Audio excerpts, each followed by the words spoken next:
So Graciela Castillo-Krings has over 17 years of public service in California government, most recently as Deputy Legislative Affairs Secretary to Governor Jerry Brown.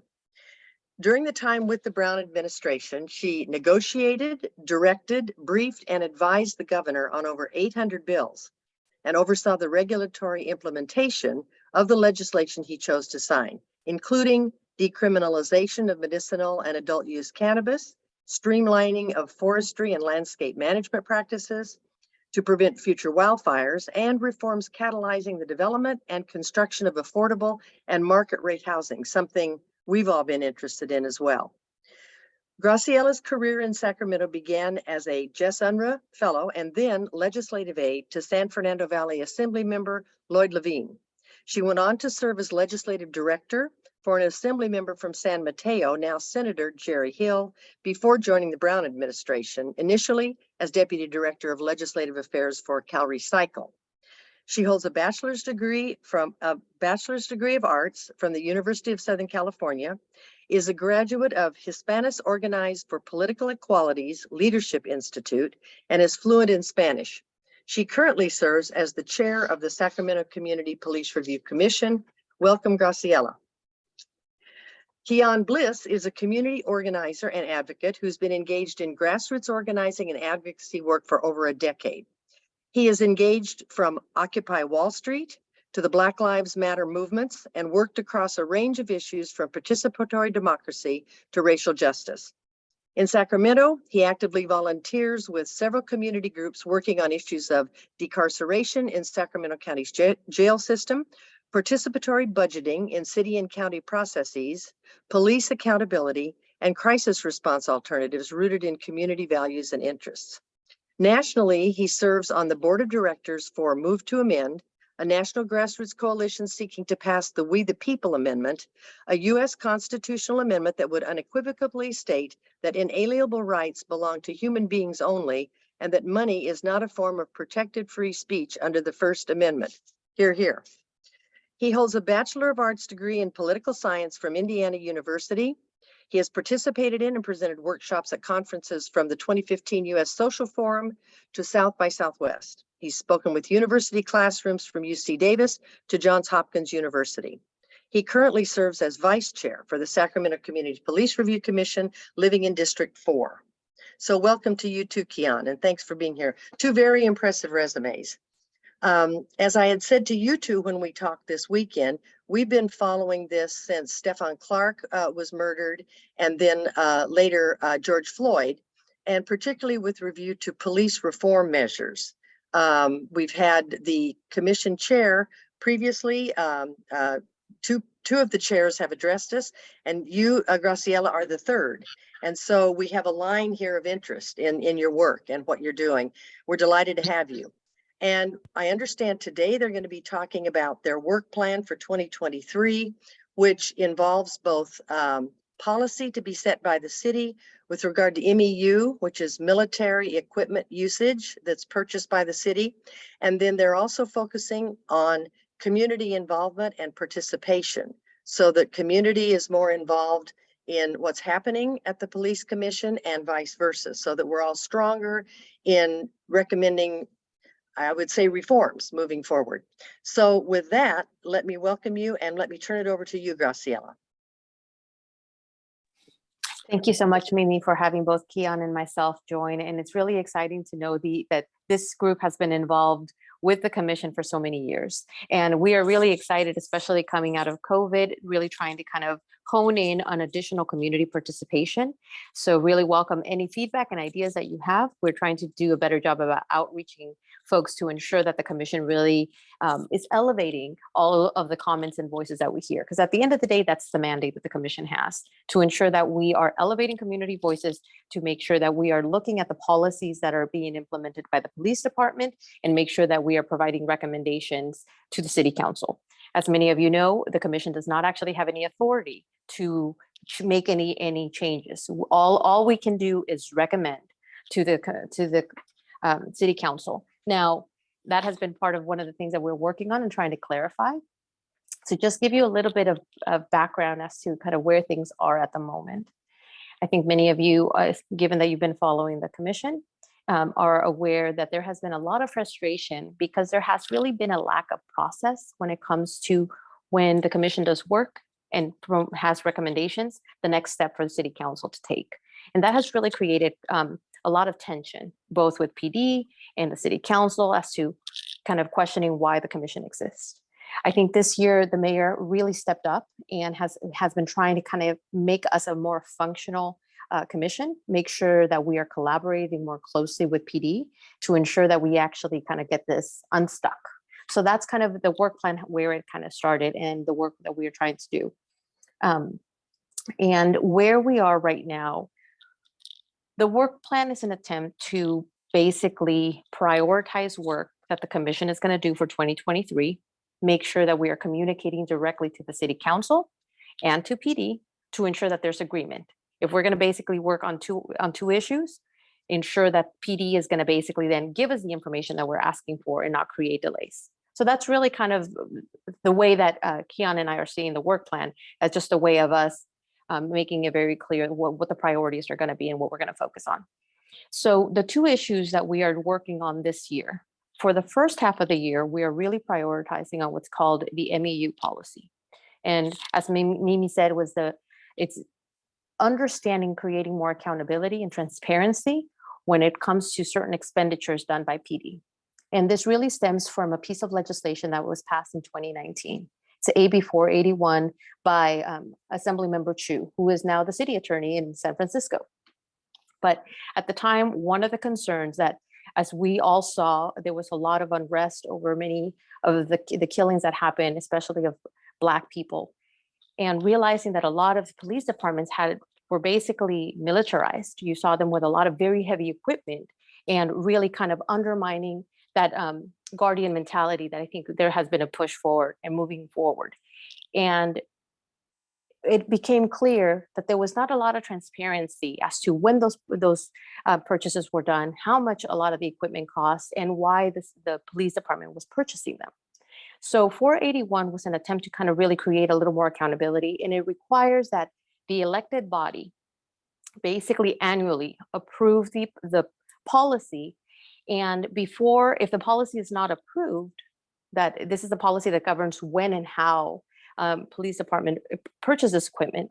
If the policy is not approved, then the police department cannot move forward and continue to actually buy equipment. That's part of it. There is reporting requirement in there to ensure that when the policy is drafted by the police department and when it's implemented, that is basically ensuring that civilian rights are upheld. That's really important. And again, additional information.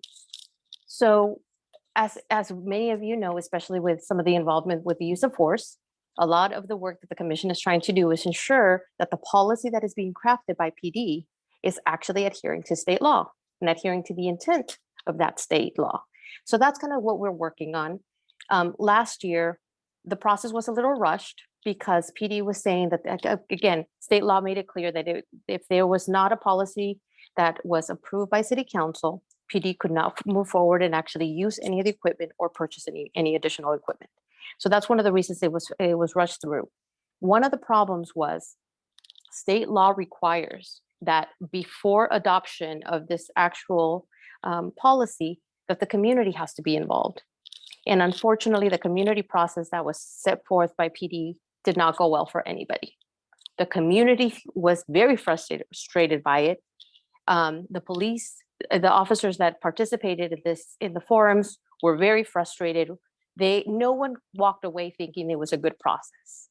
So at the time, we had conversations with the chief and the city council, and we were directed to work in collaboration with PD to craft a community process that was going to ensure that before the policy went in front of council, which is supposed to happen again in September or prior to September, that community was involved and included in a way that felt more collaborative. And I'm going to stop right there and look over at Keyan and see if I'm missing anything or anything you'd like to add. No, I appreciate that very thorough overview. And yes, one of the things I think, like, having participated in the at least 2 out of the 3 community conversations last year can tell you, I mean, it left a lot to be desired. I mean, when we're talking about, like, inviting community members in, especially to understand a policy that is both controversial as well as, like, sometimes hard to understand for everyday community members who, don't have the time to focus in on these issues with their everyday lives. To, be invited into a space and essentially just, be given over 100-page documents, in a room full of 20 people and expected to, like, be able to participate in, like, informedly, is simply, like, is not a good process to go about it. So, like, one of the things that we've been focusing in on here with the community outreach conversations is really starting by creating a process that is, like, inviting for everybody, and that actual, like, that people are like actually feel like they are, it is both a personalized experience as well as responsive to their needs. And the goal for these conversations really is to just increase transparency, to foster accountability, especially from our people in law enforcement, as well as an understanding of the challenges that police officers face and produce, meaningful changes to existing policy. And that's one of the things that I'm hoping that we can come out of these conversations, that community members can come out of these conversations with. Yeah, I could go on quite a bit, but there's a lot of definite, discrepancies and disparities that we definitely need to analyze as we go into these conversations and can't turn away from, but happy to open up the conversation. Any questions? Any thoughts so far before we move forward? I had a question. Oh, John. John. Well, I was just asking, does the policy need to be, does it come up annually for revision and approval? Yes, it does. And there's also an annual report that needs to be issued by the police department, kind of looking at different factors, looking at the type of equipment that police departments have, how much they've spent on it. And one of the things that has been a key thing for the commission that we've been asking for, we've been asking that as part of that annual report, aggregate data of usage be part of it. And part of the thing is, look, when you hear the community, the community has a very strong belief that a lot of the equipment is not used everywhere in the city, that there's basically overusage in certain areas, and that at the end of the day, Black and brown communities are targeted more. Well, it's very difficult for us to have a policy discussion based on facts when that information is not available to have that discussion. So, at the end of the day, in order for us to start kind of really understanding how this equipment is used and where, that information needs to be made available in public. So that is one of the big things for us. And at the end of the day, it's something that is really, really important for the commission. It's something that we're going to continue to be pushing for, because it can only improve transparency, and access to this information can only help the community, right? Either if there is over usage in certain areas, then that is a problem that we need to address. If that data is not showing that, then that can help improve conversations with the community. But we cannot move forward with that without information. Mm-hmm. Kathy? Yeah, I have a question. Is this policy and this item that you're talking about, does it just apply to that one type of equipment, militarized equipment, that big GP thing that they approved, or is there more of a variety of other kinds of equipment that would come under this policy? So in terms of the technical aspects, all of this is governed under both the policy as well as state law, AB 481. And things that are covered under AB 481 are a bit more descriptive than what is currently listed in the policy. With what PD has, it is essentially, like the equipment categories that are listed there. But if you look at AB 481, it really goes into much greater detail in terms of, like, the types of equipment without having specific names or categories. So, but generally speaking, this is equipment that is traditionally not available, like the majority of which is not available on civilian markets. Things like mine resistant ambushed protected vehicles, or MRAPs, armor, like,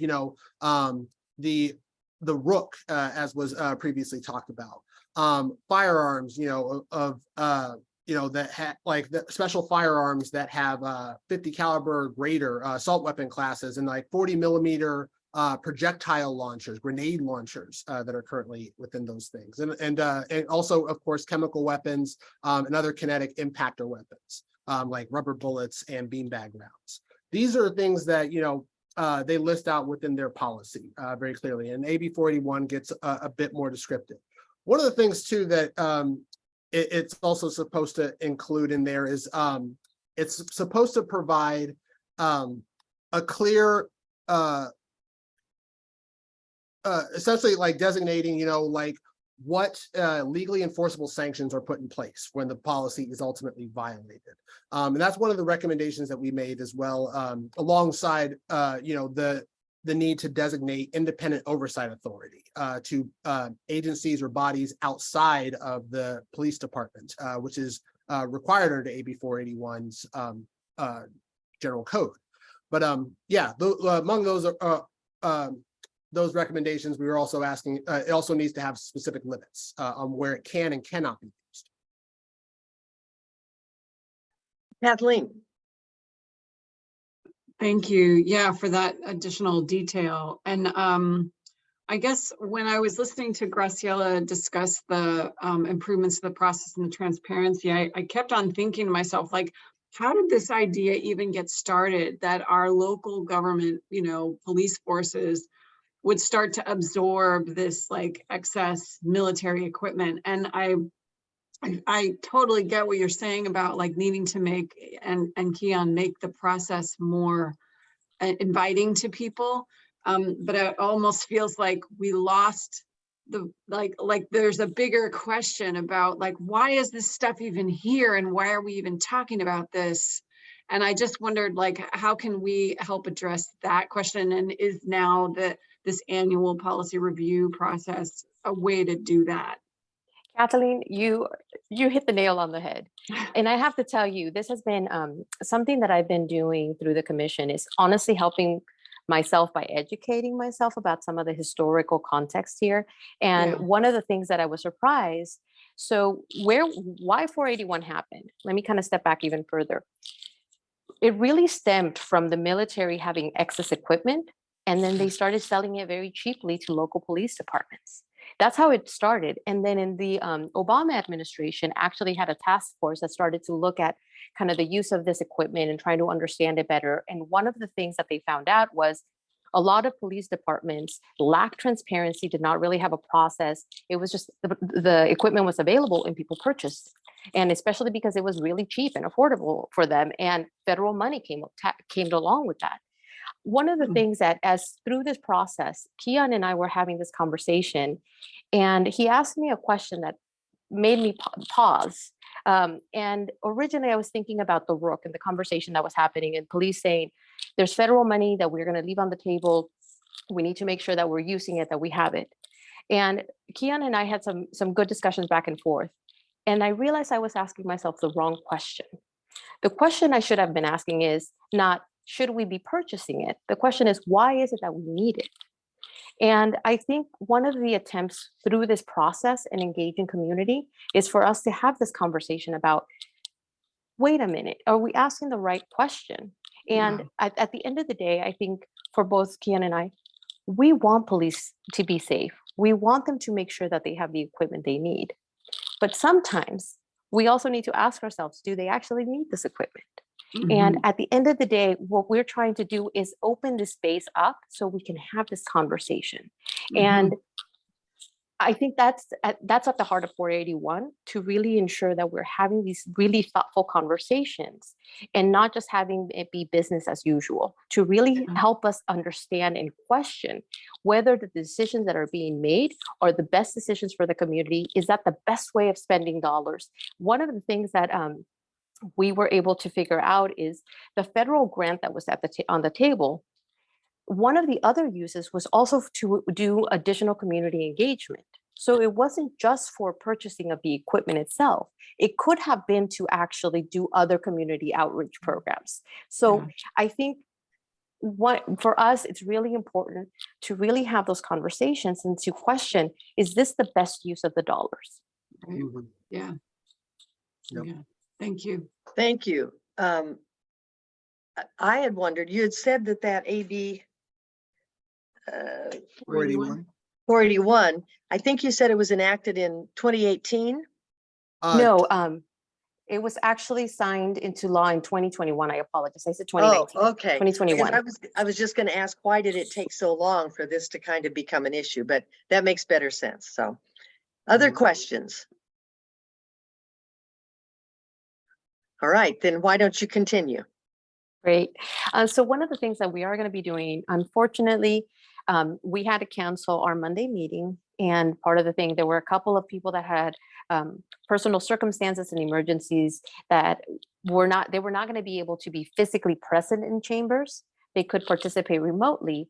But part of the issue was there had to be a quorum that was established physically in chambers before a Zoom meeting could allow them to participate. One of the things that we've been working with the mayor, and he's been actually very supportive of a couple of items, is changing what the city code says about our quorum. Mm. This actually also happened in January. So the way that the code is written, it basically says that the commission must have 6 participants for a quorum to be established.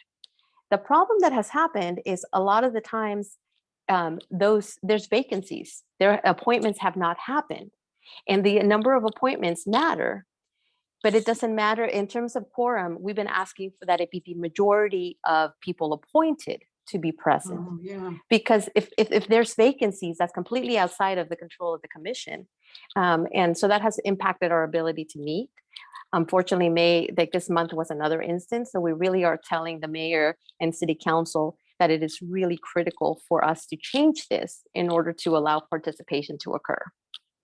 So unfortunately, our meeting was canceled. One of the things that we were going to discuss is a draft of community outreach.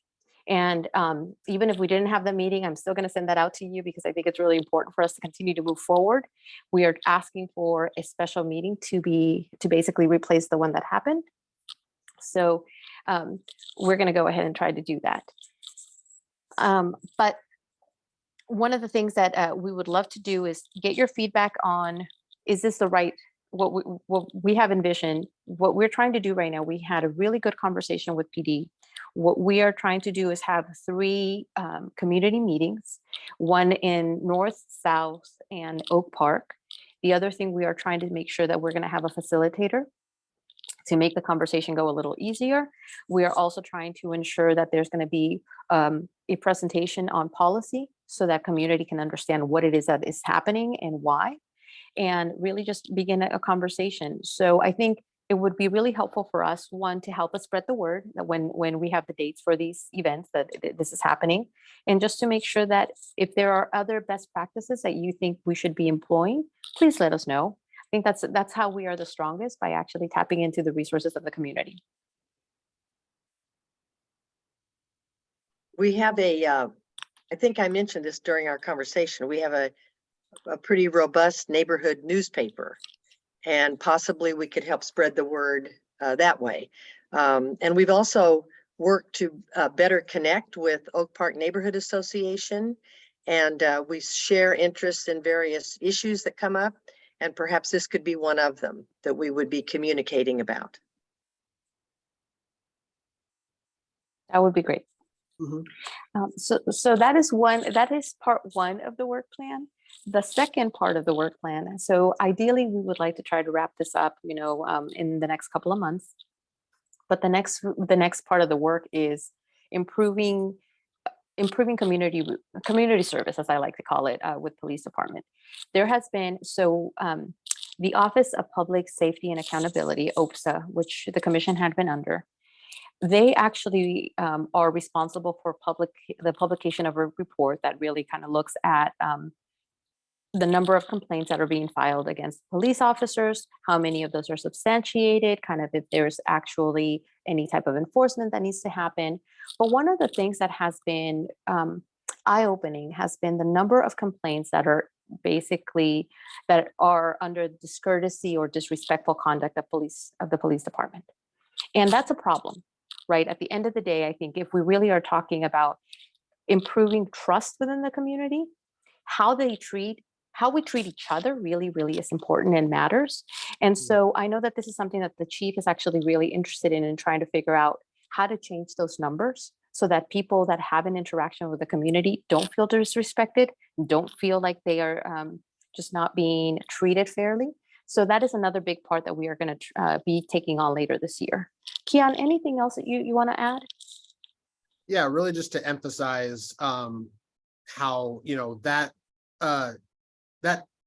level of that feeling of discourtesy and like really improving, like, you know, the interactions and like the trust between community members really comes from, you know, really creating a shift within the underlying culture and being like and willing to recognize the disparities and outcomes that the police department has historically been responsible for. You know, it's really like speaks to the volumes to the need of why we need data. We need transparent sharing of information, particularly in how military equipment is used, who it is used against, and what the context is for when it is deployed. Not just for military equipment, but for all encounters with law enforcement. I mean, you know, like, you know, there are some in the community that, like, you know, worry and are that get frustrated when it feels like police are constantly under attack. But like, imagine what that feels like for community members who actually are experiencing that. And, you know, based on the data that we have currently available to us from the last 20 years, there have been 3 separate studies that have confirmed in every service area that the police department provides, there are significant racial disparities, especially within traffic stops, where, like, you know, as recently as from 2014 to 2019, Black people were subjected to traffic stops more than 3 times as often as white motorists. And, you know, in non-traffic stops, we were subjected to stops over 6 times. Then, particularly when it comes to use of force, we were like, you know, Sacramento unfortunately was using force against Black residents at over twice the national average, 4.5 times for Black residents versus white residents. So, you know, these are numbers that are coming that we've gotten from the police department commissioning these studies, and that's really why it's like we have been like very consistent in pressing the need for them to share more demographic data, especially within these annual use reports, as well as the use of force reports. Keyan, could you, I know that most recent police report that was from 2014 to 19, I think you said, or 2023. Yes. When we talk, could you put that in the chat? I mean, and we'll list that on the website as well, the racial justice website. But if you could put it in the chat, that would help. Done. Thank you. Thank you. Other questions? So I have one that's a little off the beaten path here, and that was about AB 392, which was the standard of deadly force that was changed. And I remember Mario Guerrero telling us at a meeting, the proof of the pudding was in the eating or whatever, and that would be that there would have to be training of the police officers and what that changed standard was. Before it was, this is not right. I'm just sort of saying it, but it was like, if you think you're in danger and you kill somebody, that's perfectly, we understand that, right? And that's okay. The new standard was, you've really got to be feeling that you're about to die before you're justified in using deadly force. Again, this is not a legal discussion here, but there was a sort of an emphasis change. And he was saying that the police would have to be trained in that difference. I, not being an officer, I not being a person with a gun, I don't know how you would do that. I really empathize. But yet that is a change in standard. Are you aware that there's any of that training actually going on? That's a really good question. From from what I know so far, we haven't yet seen that, but that's actually one of the things that we're hoping to look into for the later half of this year when we are examining organizational culture and accountability. And we have already requested a presentation from the police department related to, like updates and training and whatnot, and hoping to get that here sometime later this year. Thank you. And I just wonder about, you think about courtesy and respecting one another and those issues, and how do you, it's almost as if you need to check that out when people apply to become a police person, and you have to do a play act or something and see what happens if they hit you on the head, or if they say, let's talk about this, or I don't know what you do if people are already, they're 18 and 19 when they come in, and they're molded about how they see other people and how they treat other people. I don't know if it's possible at that stage that you discourage, you just don't let certain people become police officers, or if you can train to better sensitivity and we can keep changing. I don't know. What do you think? So, yeah, that's a complicated question. I would like to believe that there is an opportunity for us to change things, but first we have to recognize culturally what is happening in a department. And I think that is at the core of the issue. I think we kind of see it all the time. Even Black officers, right, will actually use more force than they should. The question is, and that I think is for us so important, really understanding how we actually do transformative cultural change in a department, understanding that it's going to take time. It's not going to happen overnight. But I think that is one of the reasons I think it's really important for us to collaborate and engage with police officers. And to me, it's a two-way street.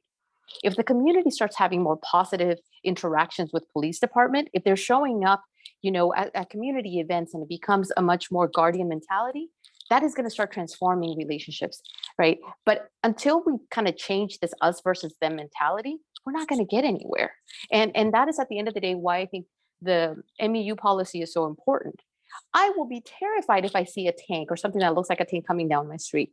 That is not going to necessarily be like, oh, I should go and have a positive interaction with police.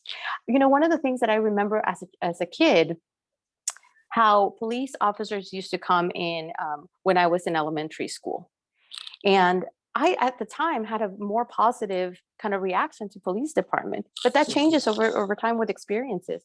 And so I believe that if we can change the interactions that we have with police department, that they have with community, and start improving those, it's not gonna happen overnight. I'm not that Pollyanna, but we need to start kind of breaking down this us versus them. That's part of the problem. And that it's broader than that. When you say that, it just dawned on me. That's our society as a whole right now. We're all too politicized and against one another, and kind of yelling at the top of our voice for starters, rather than trying to work together. And that's just extrapolated into the police department, who also have guns, which make it much more deadly. Yeah. Well, I was sorry. Go ahead, Keyan. No, I'd love to hear your question. I was gonna comment that it's getting you bring up the us versus them mentality, and thinking it onto the cultural issues that connotates. It's to me, being a student of history, it really reflects back to something I learned early on of the dominant class tends to reflect the dominant culture, basically, or the dominant culture reflects the dominant class. And a lot of times, from the history of racial segregation, white supremacy, and the legacy of slavery, we have lived within societies where, a powerful few have segregated our communities to the point, along arbitrary lines of race, sex, and class, and oftentimes have pitted us against each other. To the point, where it makes it easier for smaller populations to be exploited and, manipulated to serve a particular end. And I think if we're going to really break through that us versus them mentality, it's really important to be able to recognize with clear eyes that history, together, because I mean, one of the things that we're learning too, and and that needs to be recognized within these community conversations, is that there's a lot of like trauma, generational trauma that's been built up there that people have to share. They have to be able, have to have the space to really get out there if we're actually going to be able to come together and in a on equal playing field, and being able to have these honest conversations of what public safety looks like when it's reflective of our shared values, our shared cultures, of all of us involved. And it's going to be uncomfortable to start with, but it's really ultimately necessary. And one of the things I think too that we are hoping that gets into that we shift within this culture is how police officers present themselves within these spaces, coming in as in plain clothes, just like we are, as opposed to wearing wearing the full uniform, tactical vest, having 4 separate weapons equipped to you with a room full of unarmed people. It's scary, especially to people that have experienced trauma at the hands of police. That's very helpful. Thank you for that description. I was wondering, Dave, you've been quiet, and I Wait, remember. Mimi, Yeah. Jerry's had her hand up, actually. Oh, I'm so sorry, Jerry. I'm sorry, you're in the left-hand bottom of the screen, and I did not notice. My apologies. Please go ahead, Jerry. Many years ago, when Daniel Hahn was the chief of police, he was talking about transforming the police department and making the police more of a guardian entity rather than a warrior entity. My first question is there any evidence that anything like that is going on within the Sacramento Police Department? Second, this is anecdotal, but one of my neighbors was talking to me today, and the neighbor across the street had an incident where a homeless person got up on their roof, and the family was terrorized, and they called for the police department. They were sent to 311 as a non-emergency. They called back and said, this is an emergency. And finally, the police showed up, but you don't get just 1 or 2 police. They had 10 police cars show up for one guy on a rooftop. I have a pet peeve about the ambulance situation in this city, but 10 cars, that's ridiculous. Don't they have anything else to do? So Jerry, I think you kind of, we are still a long ways from getting to the guardian mentality and really kind of changing. And the example that you just provided, I think kind of indicates that. One of the things that we've been working on and has not quite happened, remember, there was a big move to try to figure out if we could have in the city a department that was actually going to be handling mental health crises versus police, right? And that was one of the big issues that we've been working on. That shift has not fully happened yet, because at the end of the day, when somebody's experiencing a mental health crisis and a break, police might not be the best people, especially if they're already in an agitated state. If they're paranoid or having a break, somebody showing up in that form might not be the most helpful. It might not actually help de-escalate the situation. That is one of the things that we are focusing on de-escalation and what that takes. Having a social worker show up and make sure that they're equipped to deal with somebody who's experiencing a crisis might be a better way of handling that than having 10 police cars show up. So that is one of the things I think we're working towards, but it's going to be a big change, and we're not there yet. And in fact, there was actually just a state law that was passed a couple of years ago that, because originally even transporting somebody with a mental health break required police department, unless there was additional changes in the city code. But we're finally kind of realizing that we don't need police officers to show up to every single crisis.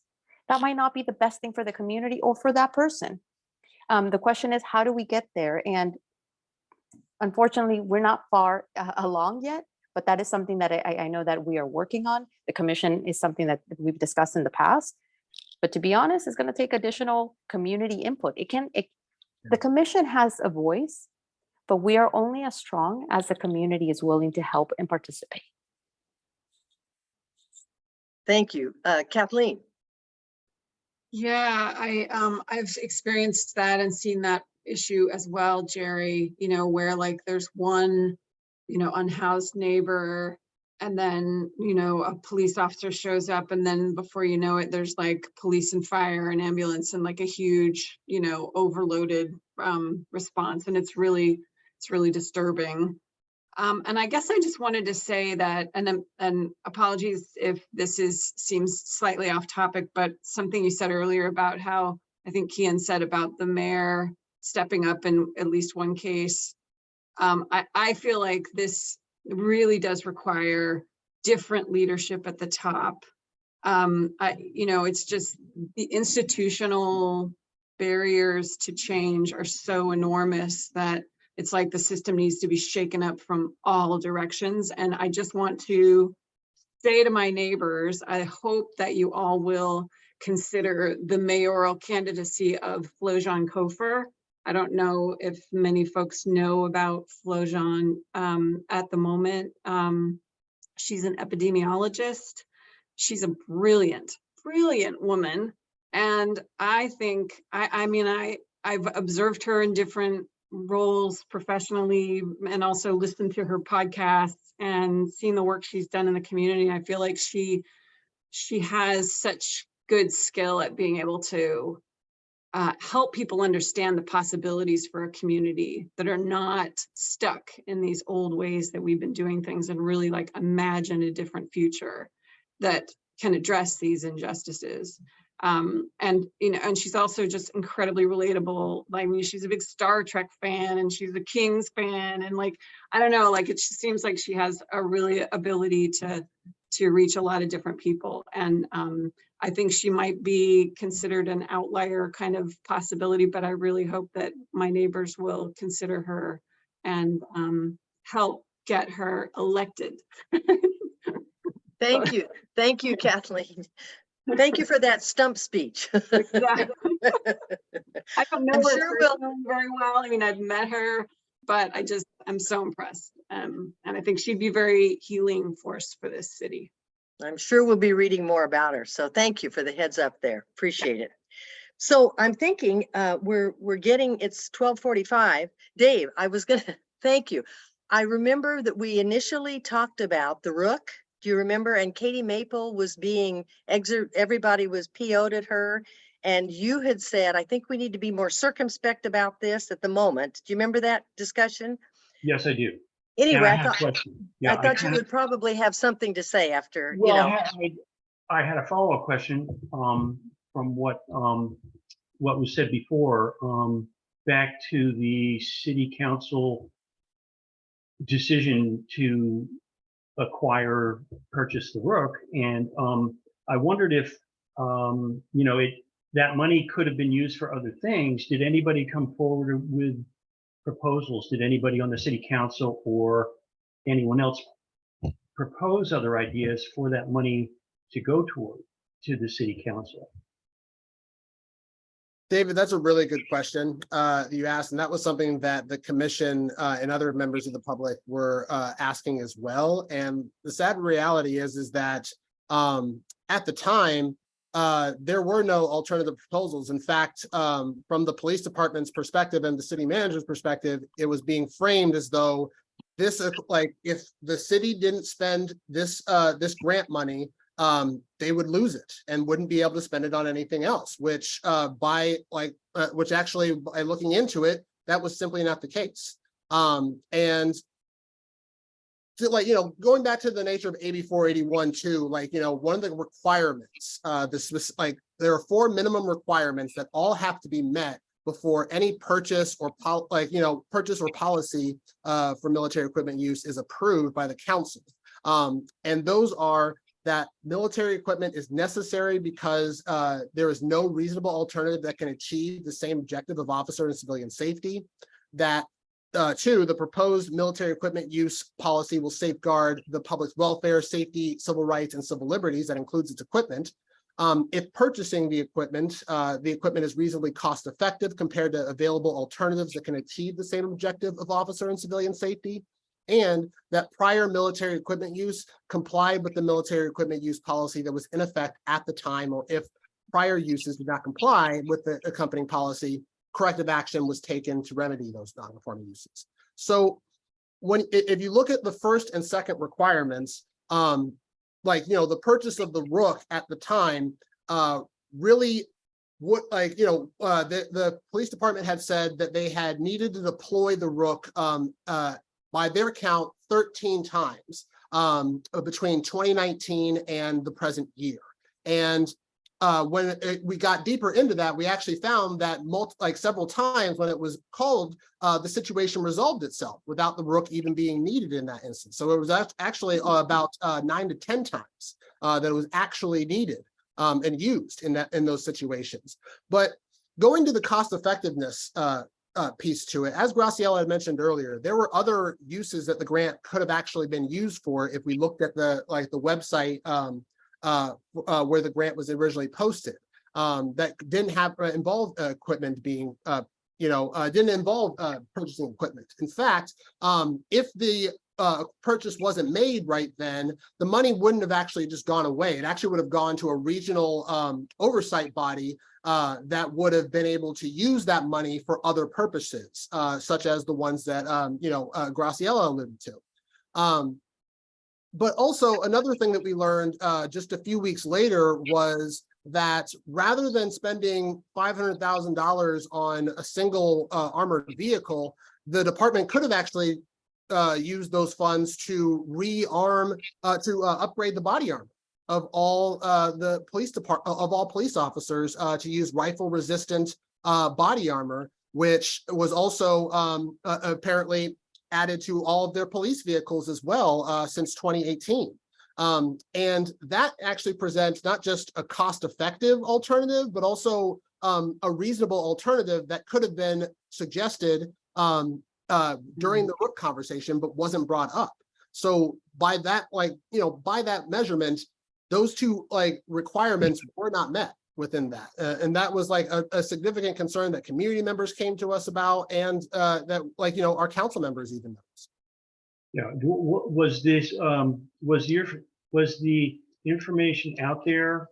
Did the city council members have a responsibility to know what most of what you've just said as far as other options for that money?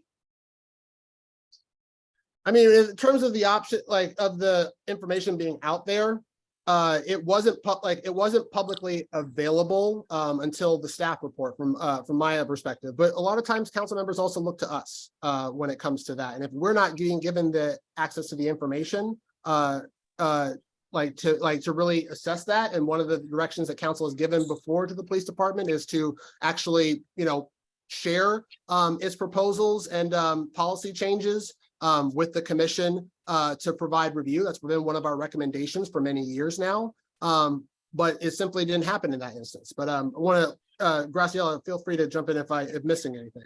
No, and sometimes, for example, we find out, both Keyan and I were listening to city council when the presentation was done. So we would basically write down, and wait, where did that money come from? And then we would go and do the research, right? And look at the federal grant and actually read the guidelines.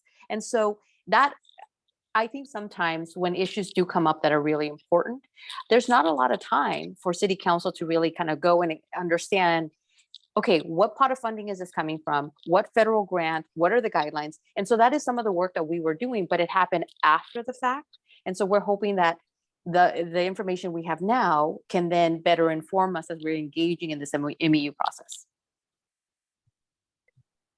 Okay, Dave, this I think will be the last question. Okay, Kathy? And by the way, please, at the end, if the Racial Justice Committee people will stay on for just a minute so we can talk about the July presentation, okay? Anyway, Kathy, go ahead.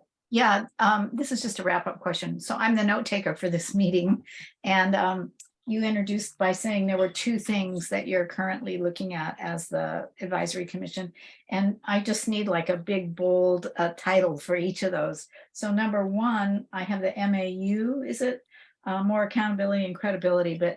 And maybe it's in the 2023 plan. If I go there, I'll see it. But if you could just give me your kind of high level title for that first item.